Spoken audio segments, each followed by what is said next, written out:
모기가 기승을 부리고 보호자분들의 걱정이 바로 심장사상충 예방접종을 다시 시작하면서 감염검사를 해야 하는 지갑을 열어야만 하는 불편한 권유를 심장사상충 감염검사를 하고 금전적으로 부담도 되고 속는 듯한 이런 기분은 수의사들이 권유하는 검사는 돈벌이를 위한 상술일까요? 안녕하세요. 수의사 김원장입니다. 동물병원에서 얘기해주지 않는 동물병원 리얼스토리 지금 시작합니다.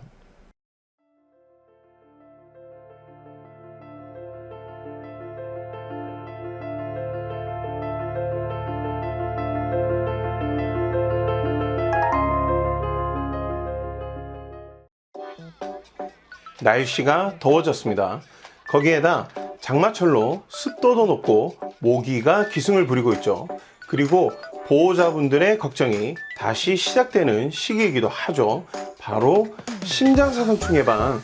다른 영상을 찍느라 조금 늦어지긴 했습니다만 예방접종을 다시 시작하면서 예방 전에 심장사상충 감염검사를 해야 하는지 말아야 하는지 고민하시는 분들이 많으시죠. 오늘은 시기가 시기인 만큼 심장사상충에 관한 네 번째 썰을 풀어보려 합니다. 커피 한 잔 준비하셨나요? 심장사상충 감염검사 2번이나 하라고? 지금 시작합니다.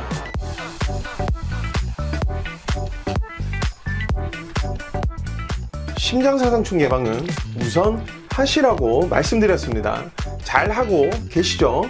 연중 예방을 하시는 분들도 계시지만 계절 시기에 따라 예방을 하는 보호자분들은 다시 예방을 시작하기 전에 감염검사를 해야지만 예방접종이 안전하다고 꼭 지갑을 더 열어야만 하는 불편한 권유를 종종 받고는 합니다.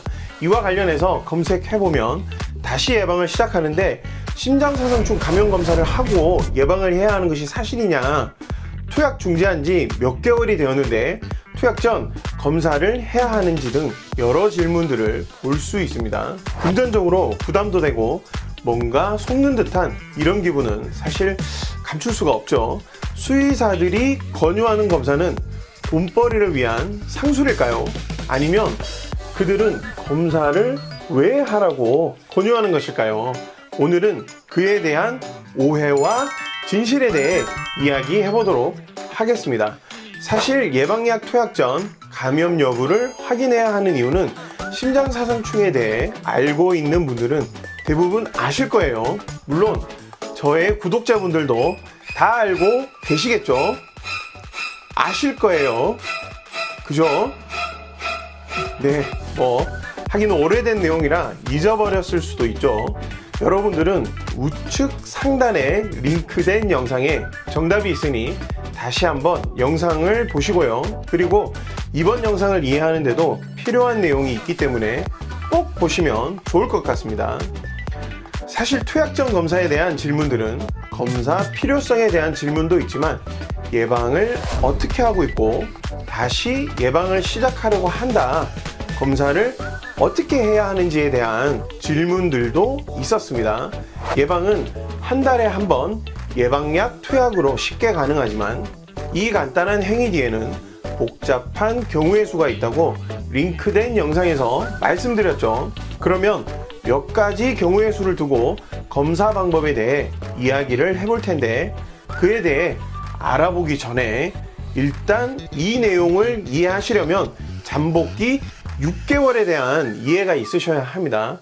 링크된 영상에 잠복기에 대한 설명이 있으니 먼저 보시고 이번 영상을 보셔야 합니다. 다들 보고 오셨죠? 보고 오셨다고 믿겠습니다. 영상 안 보시고 이번 내용 어렵다고 하지 마세요. 이번 영상에서 크게 4가지 경우를 볼 텐데 이 경우만 이해하시면 다른 경우는 조금만 고민을 해보면 답이 나오실 거예요.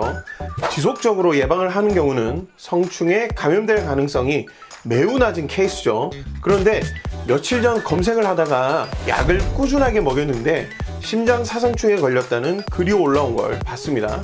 이건 여러 가지 가능성이 있을 수 있겠지만 조심스레 하나를 의심해보면 의약품의 경우 사람이 만드는 것이라 불량품이 있을 수도 있죠. 그로 인해 약효가 제대로 나지 않아 올바른 방법으로 투약을 했다 하더라도 감염이 되었을 때 유충을 제대로 죽일 수가 없고, 그로 인해 성장한 유충은 그 이후부터 예방약의 영향을 받지 않고 성충으로 성장을 하게 되겠죠. 정말 말도 안 되는 경우의 수라고 생각할 수도 있겠지만, 현재 발병하고 있는 코로나의 전염도 어디 말이 되던가요? 길에서 마주치는 수많은 사람들 중에 누가 코로나 환자가 있을 거라 생각할까요? 확진자의 대부분은 낮은 경우의 수를 무시했기 때문에 아주 운이 없게 감염된 것입니다. 절대 우리 아이는 아닐 거야 라고 대부분의 보호자분들이 생각하지만 실제는 아무도 모르죠. 그래서 약을 꾸준히 투약하더라도 가급적 동물병원에서 투약하는 것을 권장드립니다. 집에서 자가 투약을 하는 경우에는 내가 정확하게 날짜에 맞춰서 투약하더라도 아무도 본 사람이 없기 때문에 약이 불량이라고 증명할 수 있는 방법이 없습니다. 하지만 동물병원에는 투약 기록이 차트에 남아있고, 이 기록은 법적 효력을 가지죠. 약국보다 2~3천 비싼 게 그냥 비싼 게 아니에요. 진료비가 포함되어 있기도 하지만 이런 것까지 동물병원을 통해서 인정받을 수 있기 때문에 오히려 이 금액이 그리 비싸다고는 생각되지 않습니다. 그리고 이런 분들도 여유가 되신다면 가급적 1년에 한 번 정도는 검사를 해보셔서 감염 여부를 확인하시는 것을 추천드리겠습니다. 두 번째의 경우는 예방하지 않은 기간에 따라 검사 방법이 달라집니다. 그 기준이 바로 잠복기 6개월입니다. 마지막 예방이 6개월 이내다. 이런 경우는 보통 증상이 없는 게 무감염 상태인지 잠복기인지 알 수가 없죠. 그래서 일단 검사 없이 예방약 투약을 합니다. 그리고 잠복기 최대 기간인 6개월 이후에 검사를 한번 해봐야 합니다. 물론 검사 시기까지 꾸준히 예방을 한다는 조건이 붙죠. 그때 음성이 나오면 무감염으로 확진할 수 있겠죠. 이런 식으로 투약을 하시게 되면 1년에 한 번씩은 꼭 검사를 하게 되시겠죠. 그런데 연간 투약 기간이 6개월 미만이다. 이 경우는 예방을 쉬고 다시 예방하기까지 6개월 이상이 걸리게 되는데, 최대 잠복기보다 더 길게 예방이 안 되었기 때문에 성충이 생기고 유충도 존재할 수 있게 됩니다. 이 경우는 6개월 간격으로 총 2회의 검사를 하게 되는데, 투약 전 1차 검사를 하고 이때 음성이면 현재 심장 내에 성충이 없고 혈관 내에 유충이 없다는 것만 확인이 되는 것이라 일단 약물 투약이 가능하게 됩니다. 1차 검사의 음성 결과가 절대 무감염을 의미하지 않습니다. 이걸 명심하셔야 돼요. 그 이유도 링크된 영상에 있으니까 다들 보셨죠? 꼭 보셔야 됩니다. 그로부터 6개월 후에 꾸준히 예방을 하고 2차 검사를 하면 이때 음성이 나오면 무감염 상태라는 것을 확인할 수 있겠죠.